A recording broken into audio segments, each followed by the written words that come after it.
What you guys, got another video here for you on how to automatically clear your cached memory on Windows 10. Now, if you are running out of memory and the cache is starting to fill up, then I'll show you how to do it without restarting your PC. Because generally when you restart your PC, it will clear the cached memory. So let's go to Task Manager and look in Performance here under the Memory tab. You'll see that we have 13.7 gigabytes of cached memory. And this basically is memory that I can't use, and I want to free this up. So the way to do this would be to restart the computer. Now, sometimes restarting a computer is not an option. You may be working on a project and you don't want to shut the PC down. So let's open up the resource monitor here. Looking inside here, you can see in the standby area, this is our cached memory. You can see quite a large chunk of it has been taken. So if we want to claim that back, we can use free programs on the internet to actually claim this back. Now, you can either do it manually or you can do it automatically. I'll show you both ways on how to do this with two separate programs, which makes it very easy to do. Now, if you're gaming, this will be able to easily claw this back very quickly. You can set this up in Task Scheduler, and I'll show you how to do that as well. So let's close off the Task Manager and System Resource Monitor here. And the first one is called RAMMap. It was created by Mark Russinovich, and this is a free tool you can use from the sysinternals suite. We can download this and use this. Unfortunately, this one is more complex to get working automatically, so it will clear that RAM cached memory very quickly and easily automatically. This one here called Empty Standby List. This is another one you can use, which will be easy to set up and use to empty the RAM cache memory automatically when you're playing games or using an application. So let me open up the program here for RAMMap, and I'll show you how to do it with RAMMap first, in case this is okay for you and you want to continue to use something like this because you trust the brand and the name. If that is the case, then you can use RAMMap to do this manually. So basically, once you've got RAMMap open, you're going to see an area up the top here saying empty, and there's one called Empty Standby List. That is the one we need to click on. So let me open these up side by side so you can see basically what is going to happen. I'll get the Task Manager open here so we can see side by side on what it actually does and how it clears it. So here is our cache memory. You can see there's over 13 gigabytes of cache memory used. So all I need to do here is go Empty Standby List, click on this, and watch the cache just drop right the way down. There we go, to 538 megabytes. So you can see we've cleared that without actually restarting the computer, which is quite handy.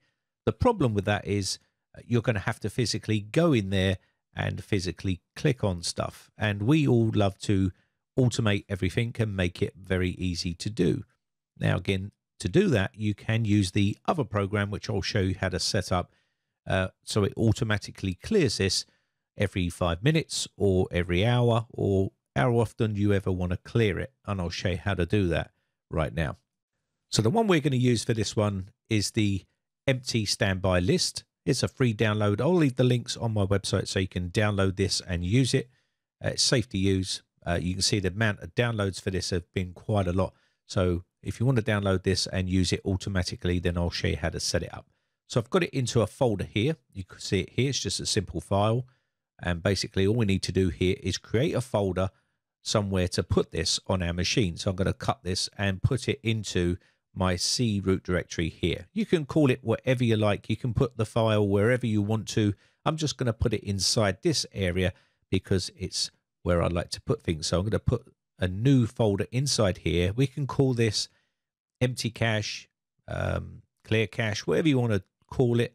I'm just going to call it empty cache, and click on this, and we can go inside this folder and paste that actual file in there. So now we've got that inside our folder. It's not going to do anything, just going to check to see whether it is compatibility mode and running as administrator. If it's not, then put run this program as administrator. That's important so it can have authorization to run Once we've got this done, we can now open up our task scheduler and set up a basic task to run that program automatically. So type task inside here and click on the task scheduler here. This will open up the program, and this is the program that you've seen me open many times before, creating basic tasks. All we need to do here is create a task, and you can see here this is our task that we're going to create. Give it a name, and I'm going to call this empty cache. You can call it whatever you want. It's your file and your task. You can call it whatever you like. Inside the description, I'm just going to repeat that and call it empty cache. And that's that done. And of course, we want to run only when user is logged in. Leave that on there. Run with highest privileges. Next, click on change user or group. Click on there. And what we're going to do is select a user on the group. Now, what we need to do is go to advanced here and go to find now. Inside here, we want to find the system user. So go down here and basically click on this, double click on the system user or click OK, and this will put us in here. Once we've done that, we can click OK, and that is now in our change user and group. Go to triggers here, and we need to set up a trigger for this. But first, before I do that, let me just make sure we configure this for Windows 10. Go to trigger and then go new. Inside new, we're going to create a new trigger here. Now this is on a schedule, and we need to leave that as is one time. Leave the date as is there, and repeat task every 1 hour. You can set this to whatever you like. I'm going to set this to 5 minutes. That's the lowest we can get this down here. So I'm going to put that as every 5 minutes, and for the duration of indefinitely.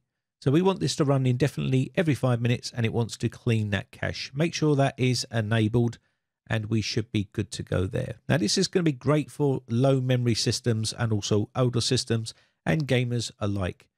Next, we're going to click on the Actions tab here. We need to create an action for this, and this is to start a program.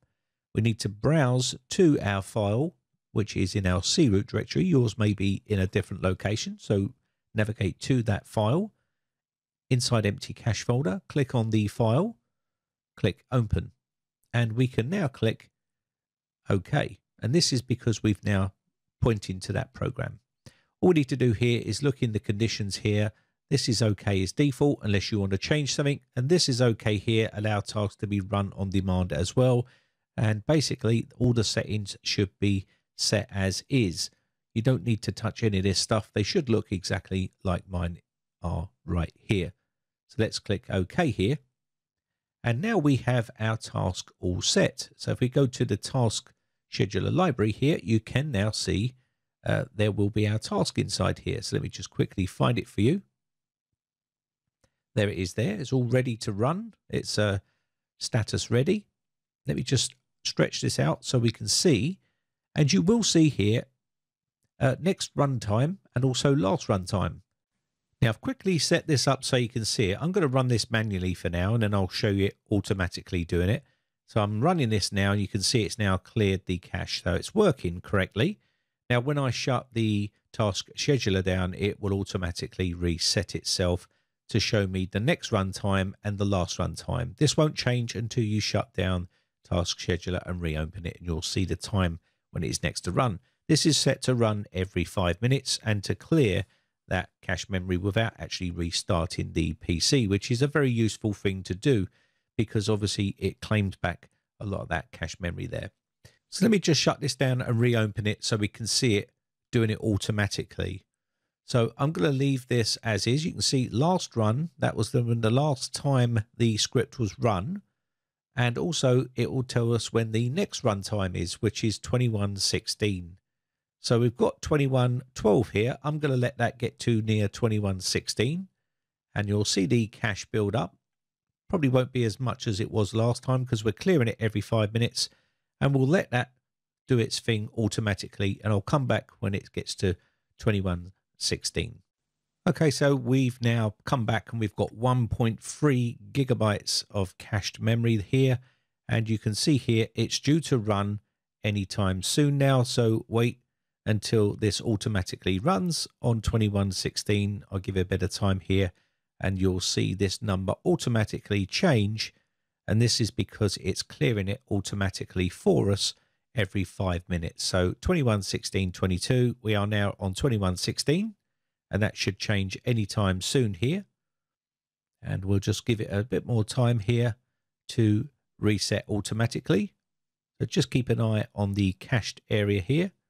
And of course, you can set yours up to clear whenever you like, but you can see it's just automatically cleared this now automatically for us, and it's emptied it out. So that's good. So if you're playing a game and basically you want to try to claw back some of that cache memory, you can do, and that will do it every 5 minutes. Or maybe you're working on some sort of application like Photoshop or Adobe Premiere or something like that, and you've got a large file open in there and you want to claw back some of that cache memory, you can do by using this method, and it will make the system run a lot smoother.